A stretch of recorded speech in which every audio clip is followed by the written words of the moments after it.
Hi, hello. My name is Maris Masellis, and welcome to my show, Critical Root Zone, where we dig deep with inquiring minds to get to the root of sustainability, going below the surface to rebuild trust while supporting all voices on our journey to a climate-positive planet. For the following series, we'll be taking a look at my friendship with Kristen Westerbeck, a shining example of sheer passion and willpower to make a difference in this world. This woman is my dear friend and an inspiration, and she has conquered so much already. She's been in Nashville for 14 years. She worked as marketing director for a co-founded female craft brewery in Nashville and helped implement a zero-waste program in the production and taproom spaces. And then she decided it was time to go back to school to learn more. She pivoted to get her MBA at Vanderbilt, focusing in on operations and sustainability. And this past summer, Kristen worked as a global operations intern at Nike. And she plans to join them full-time in Portland, Oregon this August. Kristen spends her free time gaining as many new perspectives as possible, while often traveling or trail running.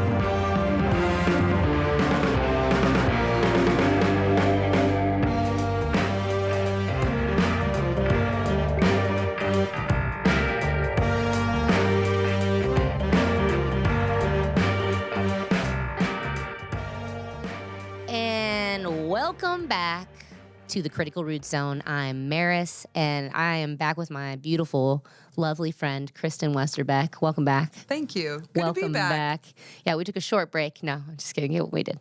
And we're going to talk more about her and Nike because we started to talk a little bit about the journey, how we met, and who you are. So if you missed that, just pedal back to the first episode. But we're going to keep going and get a little deeper into the roots. You know what I'm saying? We were at the soil first episode. We're getting down into the soil, into the roots. It's so cheesy. I'm sorry. You like it, though? Yeah, it all makes sense to me. Okay, great. We can talk about what the critical root zone means later. But right now, the timer did it. Right now, we're talking about Kristen and Nike. So, yeah, welcome back. Bro, we started talking about Nike and about something that we could do daily, the actions we can take daily. And I think a big takeaway for me and what you do or what you're about, the whole thing, the whole big picture is how can we be responsible consumers? Mm-hmm. And I want to talk more about your journey with that. Like Nike, I'm going to shut up. You're going to talk now. No, let's dive in. So with Nike, I had a 10-week internship with Nike this past summer through the program, the MBA program. And what I learned there, just the short of it, is that Nike is doing so much to address the climate crisis, it feels like right now. And not just in the building of their products, but, how they... it's everything. It's social impact as well. It's how they pay their workers, where they source their materials from, how they plan in order to get the right product to the right consumer at the right time in the most responsible way. So cutting down on air freight. And there's just a lot of changes that I witnessed in my very short 10 weeks there that Nike is currently working into their products. Yeah, and I want to talk more about that too. So I went online. Yes. And I went online and looked this up, and I'm going to show this is Nike. There we go. Wait, is this Nike? Competitors. Competitors. That's not what I wanted. I went online, Nike Sustainability. There we go. So it's nike.com/sustainability. And dudes in the control room, if you want to switch over, you could show them what I'm looking at. And it's just this super cool page that says Move to Zero is Nike's journey toward zero carbon and zero waste to help protect the future of sport. Love that. Yeah. Help protect the future of sport. Yeah, because, sports are important to us humans. Sports are important. And you alluded to it in the last episode, but without a world...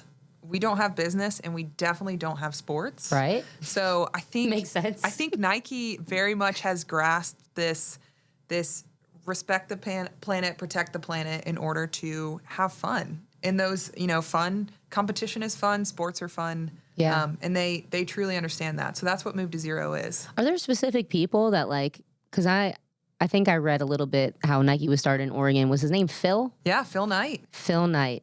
That's Phil right. Knight. I have to plug the book Shoe Dog just because I had to read it as a leading into the internship. Yeah. And I was so thankful that that was like the one recommendation that I was told to do, because it is just such an inspiring book. And it's all about, you know, Phil was a runner growing up and wanted to make a better running shoe here in America and for America. And his main line that I hang on to in that book is always put one foot in front of the other. Yes. Never stop running. And I think that is really kind of the mentality that Nike is addressing sustainability with now. I love that. I love that. One foot in front of the other. It kind of brings me back to my one thing at a time. One thing at a time. Take it one little bit Keep going in the right direction. And there's more here. It's taking action together. And then I really like the graphics and stuff on here too. It's neat. It kind of looks like a kid drew it or something. It looks like those like 90s it. graphics, the neon graphics you used to have on a t-shirt. It's different. It's different. I like that. And you got a few different programs just here. There's some articles and stuff. But one here is refurbish shoes or reuse a shoe. Rescue mission, how reverse logistics can save millions of shoes. So you have a refurbishment program?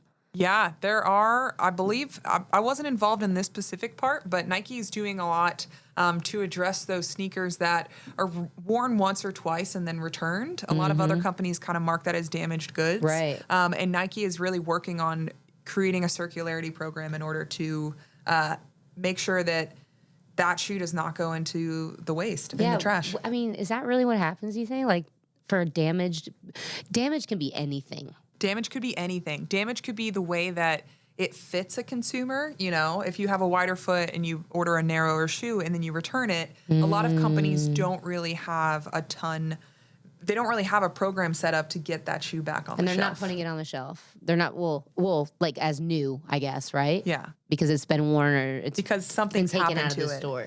And Nike's really zeroing in on those critical shoes that are still really functional as shoes, but maybe not your top tier sellable. They're creating programs for those. That's so amazing. I love that.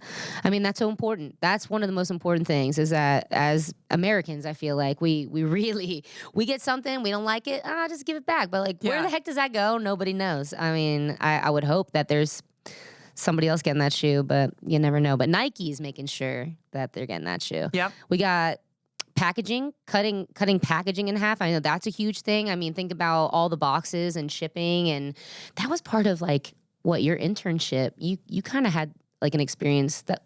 Let's talk about that. Yeah. Actually. So I this summer I worked in distribution centers for Asia Pacific and Latin America. And it was really cool because, so you think about how shoes are made, right? So you have a manufacturer, somebody that actually creates the shoe, and then you have a middleman that helps get the shoe to where it needs to go. So that is what a distribution center is. So it's the point between the manufacturer and then a store such as like Foot Locker, Dick's Sporting Goods. So the distribution centers see really high volumes of shoes in a really short amount of time. And you think about, okay, so like your standard orange Nike box that you see right there, that to get to you as a consumer can be covered up in multiple layers of packaging.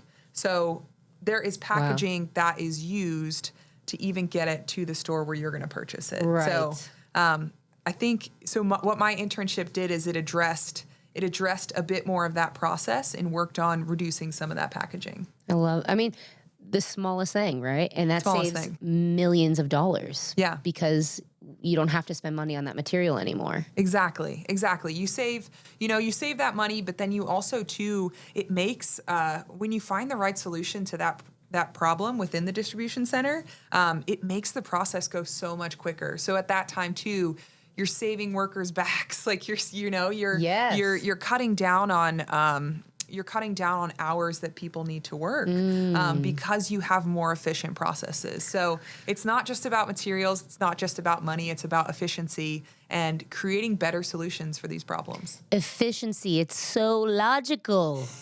It makes so much sense. Man, it's so silly how much sense it makes, Like, I know. Where do we get lost in the sauce, guys? Yeah. It's weird. If ever, it's really interesting. Whenever you just think about, if ever you're waiting as a consumer, or in business, if you're waiting for a package to be delivered to you, it's about how do you make that more efficient, because that can not only save money, but it also it dips into sustainability as well for the company. Right. It gets really fascinating. It does get fascinating. I get fascinated the same way you do with packaging in general. Yeah. And just how, everything's covered in packaging to get to us. How frustrating it is when you buy something and it literally is like this teeny thing, and then it comes in another box, and then that box comes in another box, and it's got bubble wrap around it, and that bubble wrap is in another wrap, and I'm like, I don't need any of this. And then I'm frustrated as a consumer. Yeah. Because I'm like, what do I even do with all this stuff? Like, half of it, majority of it's not recyclable. And then for someone to go out and say, I want to recycle this, is just not that common, because it's confusing. Yeah, 100%. And that's one of my main motivators to, I wanted to work for Nike because I love Nike. Yeah. But it's one of my main motivators to work for a size of company that Nike is, because I was also getting sick and tired as a consumer, getting frustrated with packaging, not necessarily from Nike, but from larger companies. And so many other companies look to Nike for their practices. And I ultimately don't believe that the stress of packaging and what to do with that packaging should be on consumers. I think it should be on companies. So exactly. My goal is to work for a company that I already love and work on making that packaging even simpler for consumers. So cheers to that, man. Amen. Amen. So when we get this packaging, right? Because I'm thinking to myself, okay, well, what are the solutions that I have control over? Which is buy from those companies. Buy from the companies that are doing what needs to be done and looking further into it.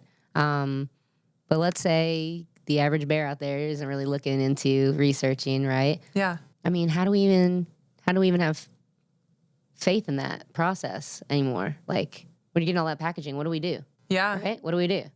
What do you do? Yeah, my main tip right now is just avoiding plastic at all costs. I know that we could probably do an entire episode, 45 minutes on plastic. But for me, if I see something has plastic on it, like even like microplastics of like a little plastic tag, I just refuse it at all costs, which is really tough, It's so because tough. I've had a hard time getting hummus, like salsa. Like when you think about food packaging, a lot of that is plastic, because it's what's safest for the food, but not necessarily safest for the environment. It's so inspiring. But then, okay, so how do you get your hummus then? Yeah. Oh man. I make it. I don't know. I haven't had hummus in the fridge in a while. So, but I think the biggest thing is it's kind of like it's when I started like cutting down on red meat. You do, instead of eating red meat every single day, you eat it one day a week, or you try to do a little bit less. Right. And that's kind of how I've approached plastic packaging as well. And I think that's something that's so interesting with, shoes in general at Nike, where it's like, there's very little plastic on those boxes, if ever. So I think I'm going into a good job if I don't like plastic. Yeah, that's true. Yeah. If I were working for, a food company, I'd probably have a breakdown of some sort. But You're not going to Coca-Cola. Not going to Coca-Cola, who is the number one polluter in the world. Which is hilarious, guys, because I think I said for like the longest time, Kristen's getting a new job at Coca-Cola. Didn't I say that to somebody? I think so. Oh my God. Which would have been great, because every time I see... We need to infiltrate their system, though. That's why. Every time I see waste, I see it as an opportunity. So there's a lot of job security at Coca-Cola right now.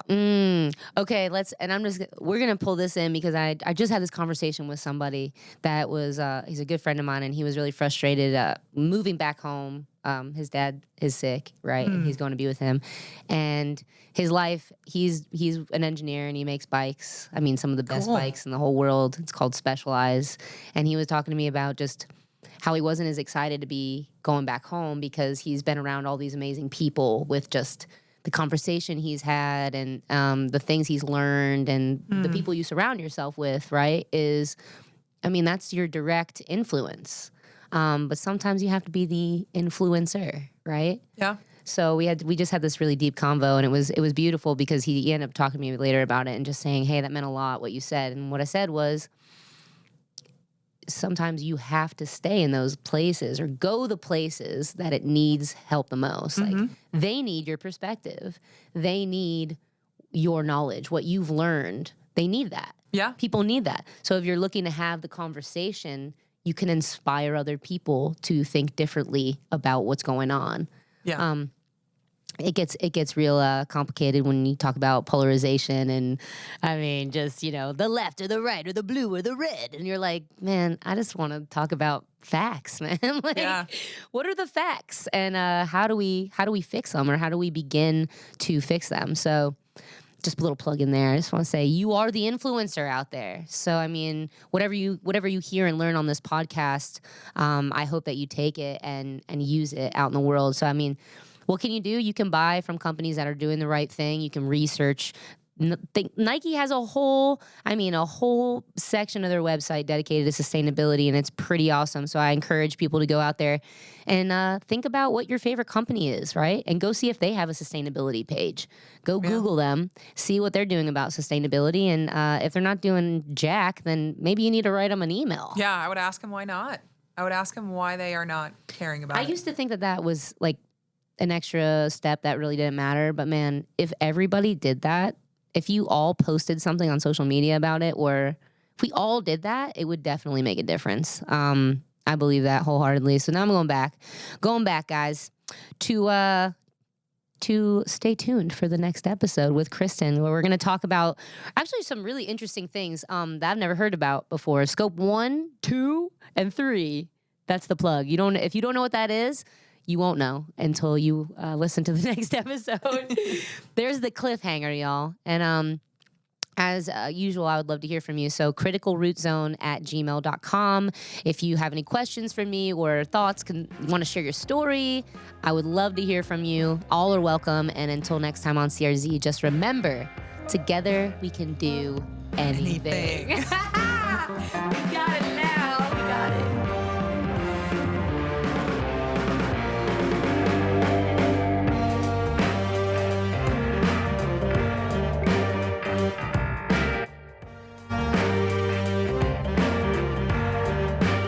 Thank you for listening to Critical Root Zone. If you'd like to reach out, email us at criticalrootzone@gmail.com. Critical Root Zone is produced in Nashville, Tennessee, copyright 2022.